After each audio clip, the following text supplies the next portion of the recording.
साथियों, जय भीम, जय भारत, नमो बुद्धाय। साथियों, हीरालाल, जिन्हें स्वामी अच्युतानंद के नाम से भी जानते हैं, उनका जन्म, उनके कार्य के बारे में बात करते हैं। जाति से तो वे चमार थे, लेकिन आर्य समाज का या यूं कहें तो मनुवाद का प्रचार प्रसार करने में उन्होंने कोई कमी नहीं की। लेकिन उन्हें मिला क्या, विस्तार से समझते हैं उनके जीवन के बारे में। साथियों, मोतीराम कुरिल चमार जाति से थे। उनके पुत्र हीरालाल घुमक्कड़ी करते हुए आर्य समाजी प्रचारक स्वामी सच्चिदानंद से टकरा गए। आर्य समाज उन दिनों दलितों को मुसलमानों और ईसाइयों के चंगुल से निकालने के लिए अभियान चला रहा था। उस समय के हिंदू नेता नरसिंह चिंतामणि केलकर के अनुसार उन दिनों 2000 हिंदू प्रति सप्ताह ईसाई होते थे। मुसलमान भी वे धड़ाधड़ हो रहे थे। मिस कैथरीन मेयो ने लिखा है कि लगभग 50 लाख दलित ईसाई बन गए थे। इसलिए आर्य समाज छुआछूत का विरोध करता था और मूर्ति पूजा का खंडन करके दलितों को हिंदू मंदिरों में जाने से रोकने का काम भी करता था। आर्य समाज के मूर्ति खंडन को दलितों ने कबीर और रविदास साहब की निर्गुण चेतना के रूप में देखा और वे उसके प्रभाव में आए। हीरालाल पर आर्य समाजी नेता सच्चिदानंद का जबरदस्त प्रभाव पड़ा और वह उनके शिष्य बनकर आर्य समाजी हो गए। नाम पड़ा हरिहरानंद। यह 1905 की बात है। आर्य समाजी होकर उन्होंने वेदों, स्मृतियों, पुराणों और दयानंद के सत्यार्थ प्रकाश आदि ग्रंथों का खूब अध्ययन किया। लगभग 7 साल तक वह आर्य समाजी प्रचारक बनकर घूम घूम कर प्रचार करते रहे। इस दौरान उन्हें जो अनुभव हुए उससे आर्य समाज से उनका मोह भंग हो गया। वेद शास्त्रों के अध्ययन और हिंदू समाज के व्यवहारिक ज्ञान ने उनकी आंखें खोल दी। वे 2 वर्ष निष्कर्ष पर पहुंचे।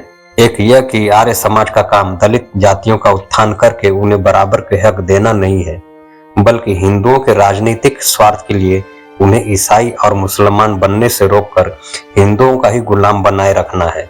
दूसरा, वेदों ने उन्हें इस सत्य का ज्ञान करा दिया कि अछूत और शूद्र इस देश के मूल निवासी हैं। उनका अपना अलग धर्म था, अलग संस्कृति थी, अलग रीति रिवाज थे और अलग सामाजिक विश्वास थे जो हिंदुओं से पूरी तरह भिन्न थे। अब उन्हें अपना लक्ष्य मिल गया था। उन दिनों पूरे भारत में आदि द्रविड़, आदि आंध्र, आदि ब्रह्म और आदि हिंदू अस्मिता के आंदोलन चल रहे थे। हरिहरानंद ने उन आंदोलनों से प्रभावित होकर आर्य समाज छोड़ दिया और आदि हिंदू आंदोलन की अपनी अलग राय बनाई। अब वह हरिहरानंद से अच्युतानंद हो गए थे और अछूतों को जगाने का काम करने लगे थे। यह जगाना उस तरह से नहीं था जिस तरह से आर्य समाजी जगाया करते हैं। इस जागरण का मतलब था उनमें आत्मसम्मान भरना, उन्हें शिक्षा से जोड़ना, गंदे और घृणित पेशों को छोड़ने के लिए तैयार करना और अपने राष्ट्रीय हकों को प्राप्त करने के लिए संगठित होकर संघर्ष करने की चेतना पैदा करना था।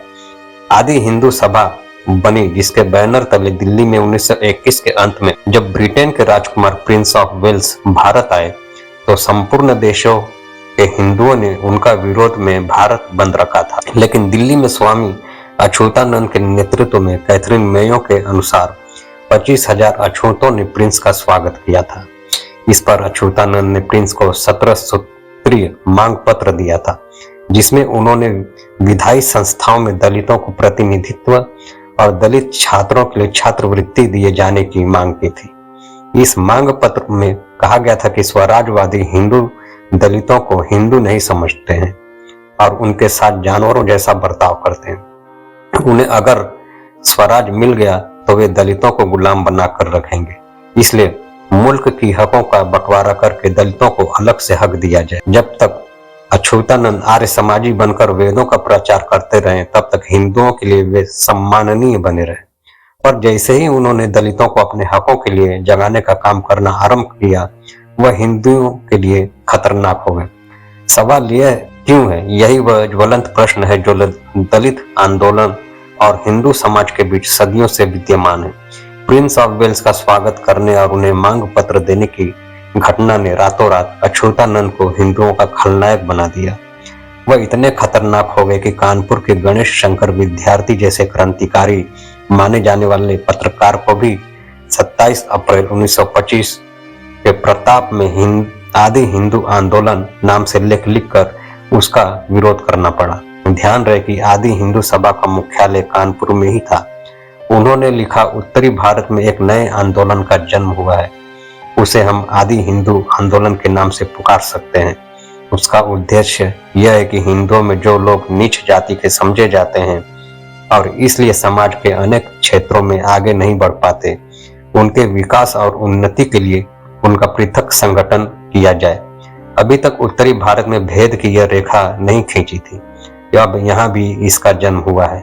स्वामी हरिहरानंद उर्फ अछूतानंद नाम के एक सज्जन इस काम के प्रधान सूत्रधार हैं। कुछ लोग कहते हैं कि स्वामी जी पहले चमार थे, फिर ईसाई हुए और फिर शूद्र होकर इस आंदोलन के कर्ता धर्ता बने। लोग यह भी कहते हैं कि वे अंग्रेज अधिकारियों से मिले हुए हैं और उनके इशारों और सहायता पर हिंदुओं में फूट डाल रहे हैं और नीच जातियों को ऊंची जातियों से लड़ा रहे। उन्होंने आगे लिखा, हमारी प्रार्थना उनसे यही है कि वे सोच समझ कर काम लें, अब अनीति से अनीति मिटाने का प्रयत्न न करें। इस लेख में यह भी कहा गया कि आदि हिंदू आंदोलन के कार्यकर्ता जिन अंग्रेजों की उदारता का बखान करते नहीं थकते, वे भी अभी हाल तक गुलामी की प्रथा को मानने वाले। यह लंबा लेख है जिसमें गणेश शंकर विद्यार्थी ने सिर्फ आदि हिंदू आंदोलनों को उसकी गलतियां बताने का काम किया है। दलितों के राजनीतिक अधिकारों का कहीं समर्थन नहीं किया।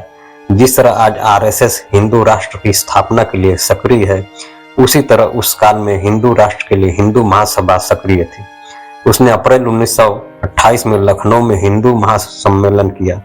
उसमें आदि हिंदू आंदोलन के खिलाफ यह प्रस्ताव पास किया गया। यह महासभा तथाकथित आदि हिंदू अछूत या दलित वर्ग आंदोलन के खिलाफ, जिसे कुछ स्वार्थपरायण लोगों ने हिंदू समुदाय के बीच विभाजन पैदा करने के विचार से आरंभ किया है, जोरदार विरोध दर्ज करती है और तथाकथित अछूत भाइयों को इस हानिकारक दुष्प्रचार से होने वाले खतरों के प्रति चेतावनी देती है और आगाह करती है कि वे अपने पुश्तैनी हिंदू धर्म के प्रति वफादार बने रहे। यह सच है कि प्रिंस के स्वागत के बाद स्वामी अछूतानंद को अंग्रेजों का संरक्षण और सहयोग प्राप्त हो गया था, जिसके बल पर ही आदि हिंदू आंदोलन गति पकड़ सका था। हिंदू नेताओं ने उन्हें खामोश करने के लिए यहाँ तक कि उनके सम्मेलनों में गुंडों को भेजकर उपद्रव कराने और उन्हें जान से मारने तक के प्रयास किए गए, पर अंग्रेज पुलिस और अधिकारियों की कड़ी सुरक्षा के कारण हिंदू उनका कुछ नहीं बिगाड़ पाए थे। इसी से अंदाजा लगाया जा सकता है कि आदि हिंदू आंदोलन ब्राह्मणवाद के लिए कितना खतरनाक था। ये निष्कर्ष यह है कि हिंदू समाज आज भी नहीं चाहता कि दलित वर्गों को द्विजों के बराबर आजादी और अधिकार। पूछा जा सकता है कि क्यों? उत्तर है, वह नहीं चाहता कि उसकी वर्ण व्यवस्था भंग हो और शूद्र और दलित जातियां शासक बने। कल्पना कीजिए अगर अंग्रेजों का शासन नहीं होता या अंग्रेज भी हिंदुओं के पक्ष में दलित वर्गों के विरुद्ध खड़े होते तो क्या होता? क्या अछूतानंद जैसे दलित नायकों को सवर्ण हिंदू जीवित छोड़ते? क्या हिंदू समाज दलितों को आगे बढ़ने देता? सच तो यह है कि जो वर्ग आज भी दलित को घोड़े पर नहीं चढ़ने देता, वह कायदे से तो अभी मनुष्य भी नहीं बना है। अछूतानंद इस घटना से समझा जा सकता है कि आज 21वीं सदी में भी दलितों को अपने अधिकारों के लिए क्यों संघर्ष करना पड़ रहा है, क्यों राज्य के संरक्षण में आज भी दलितों को आतंकित करके रखा जाता है और क्यों? क्योंकि आज भी हमारे दलित पिछड़े, शोषित और माइनॉरिटीज के लोगों में एकता नहीं बन पा रही है। इसलिए आज जरूरत है एकता की, एक आवाज, एक पहचान की। सभी से अनुरोध कि सभी बहुजन समाज के लोग एक हो जाओ, नहीं तो गुलामी तय है। जय भीम, जय भारत, जय संविधान।